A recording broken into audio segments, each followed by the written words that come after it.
Salut à tous amoureux de Transit Cinéma, comment ça va vous? Moi franchement ça va. Je me sens bien. On va peut-être changer la couleur de la lumière. On va mettre en orange. Oh merde, du coup ça va changer celle-là. Toi reste blanche, toi mets-toi en orange. On n'a jamais mis orange. Bien évidemment, vous le savez, vous êtes dans Radio Terre 616, 39e Radio Terre 616, on est bientôt au 40e. Et surtout, on va bientôt approcher les 1 an de Radio Terre 616. J'ai compté, il faudra plus ou moins une dizaine d'années avant qu'on arrive au Radio Terre 616, numéro 616. Le jour où on arrive à là, je vous jure que je fais un truc. Bref, bien évidemment, vous le savez, Radio Terre 616, c'est la radio de l'actualité, celle qui vous fera danser, celle qui vous fera aimer le cinéma. Abonnez-vous, partagez, likez, commentez. J'ai des cheveux qui commencent à me casser les couilles, il va falloir que j'aille chez le coiffeur. On met le générique et on est parti. Et le générique a potentiellement déjà changé, ou alors il est en train d'être changé. Peut-être pour l'épisode 40 du coup.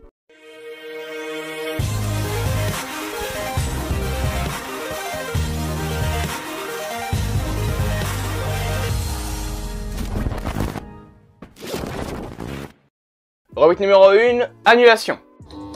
On commence avec de mauvaises nouvelles, hein. Sachez que HBO Max annonce des annulations avec notamment le revival de Degrassi qui était en préparation mais qui au final n'arrivera pas. Alors je sais pas c'est quoi comme série, j'ai juste vu une image mais je sais absolument pas c'est quoi. Mais bien évidemment l'annulation principale du côté de HBO Max, eh bien c'est la série Westworld, une série de SF qui plaisait énormément et au final, alors que les créateurs et les fans avaient prévu jusqu'à 5 saisons, eh bien la série est annulée après 4 saisons. Voilà, Westworld n'ira pas de l'avant.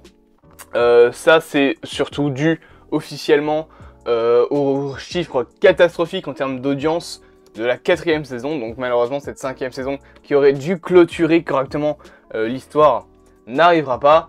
Et je pense que les créateurs ne s'y attendaient pas et du coup la fin n'est clairement pas au rendez-vous. Et du côté de Netflix toujours, il y a du côté de Netflix plutôt, il y a la saga Winx, donc Destin la saga Winx, qui a été annulée de la plateforme alors que la dernière saison annonçait apparemment quelque chose. Mais pour les fans, sachez que le créateur de la série live préparerait un nouveau film à gros budget ainsi qu'un nouveau dessin animé.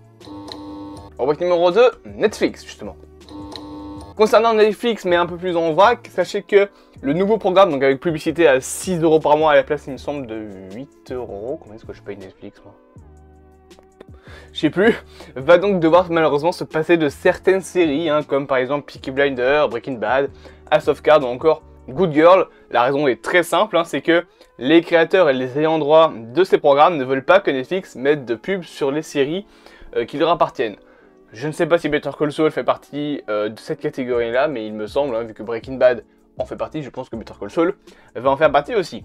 Et autre info, après 2 mois sans nouvelles, ça y est, Netflix annonce le renouvellement de la série Sandman, avec notamment Jenna Coleman. C'est la seule actrice que j'ai connue parce que, c'est la seule actrice que j'ai retenue parce qu'elle est dans Doctor Who.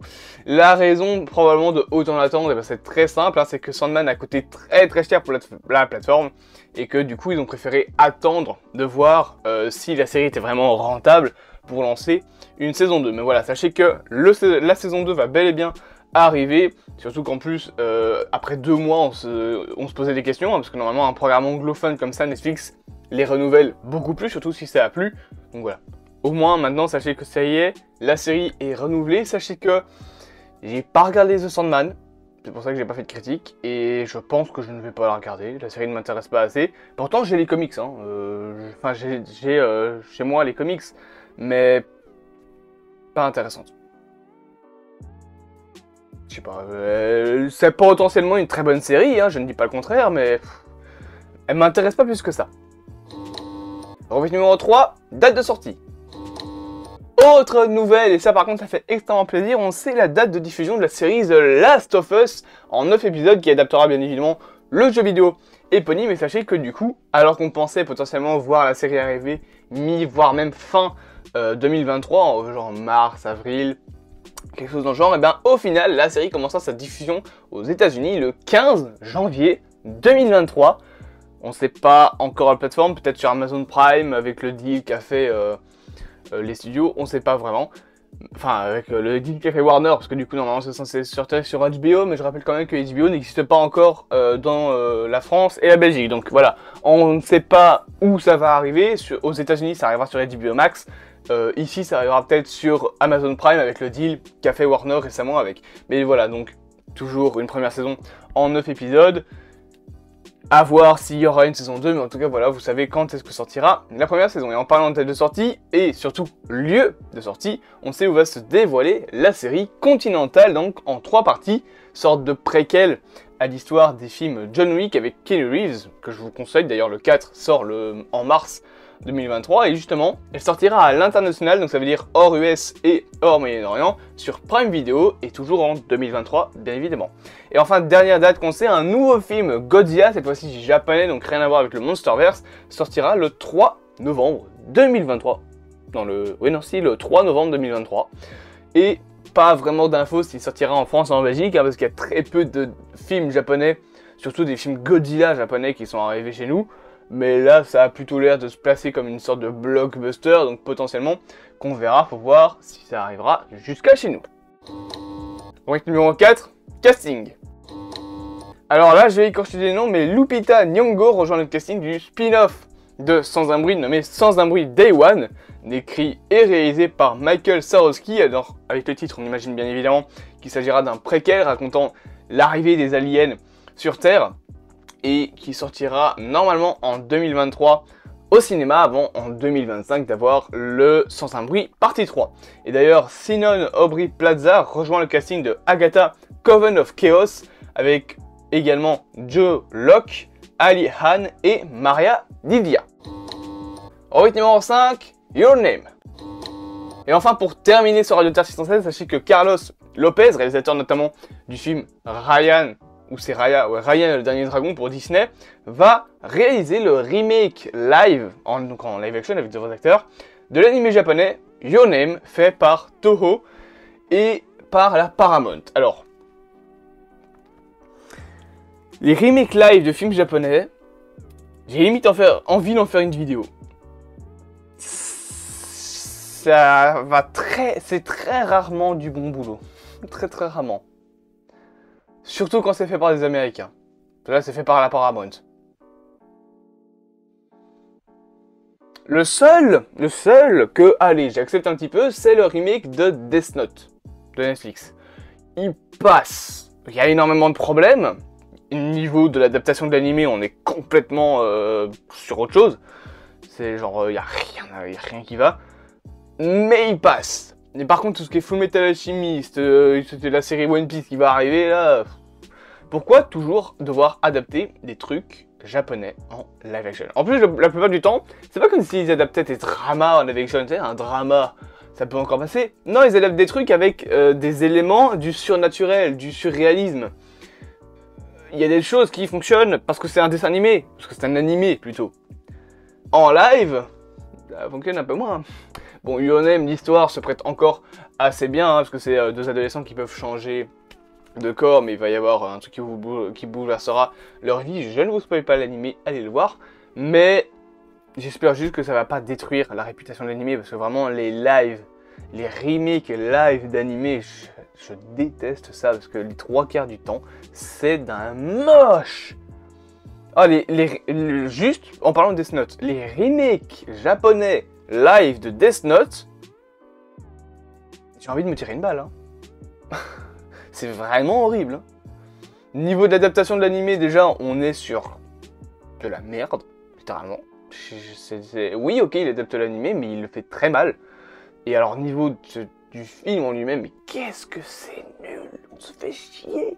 Donc voilà, moi, je suis pas vraiment pour des adaptations comme ça en animé. Déjà, les remakes Disney, ça a tendance à me saouler. Alors, les remakes d'animé, franchement, laisser les animés où ils sont au Japon, c'est très bien. Je ne crache pas du tout sur les animés, hein, c'est cool les animés, j'aime bien tout ce qui est manga animé, collection de 42 mangas là derrière, mais c'est juste que je n'aime pas les remakes japonais. Les seuls remakes que j'ai bien aimés, c'est ceux de Assassination Classroom. Ils sont introuvables en français, sachez-le, ils sont trouvables en japonais sous-titré allemand. Et bien bizarrement j'ai tout compris. Est-ce que c'est parce que j'ai regardé le manga avant? Peut-être. Mais non, franchement, ceux-là, si vous arrivez à les trouver sur internet, eux, ils sont vraiment... Ils sont drôles. Alors, le design de Koro fait un petit peu chelou, mais eux, ça va, ils sont bien. Et la mort de Koro est vraiment bien mise en scène en live action. Donc, ça, c'est des remakes live d'anime que je vous conseille. Les deux films Assassination Classroom. Mais sinon, les remakes japonais, ça va pas. Faut arrêter, les mecs. C'est... Les 3/4 du temps, ça se crache. Full Metal Alchemist par Netflix. Oh, j'ai jamais vu une bouse pareille. Je pense que Morbius est mieux. Morbius est mieux. En attendant, du coup, c'est la fin de soirée de Terre 616 après avoir craché sur les adaptations live d'anime. Encore une fois, si vous voulez, Assassination Classroom en live, ça fonctionne bien en vrai. C'est vraiment intéressant. Enfin, ils arrivent à bien le mettre en scène. Il y a des scènes assez marrantes. Mais voilà, je vous le conseille juste comme ça, si vous arrivez à le trouver. Il est introuvable en français parce que je pense qu'il n'a jamais été traduit en français. Mais il est disponible en japonais un peu partout et en japonais sous-titré allemand. Voilà, comme ça vous le savez.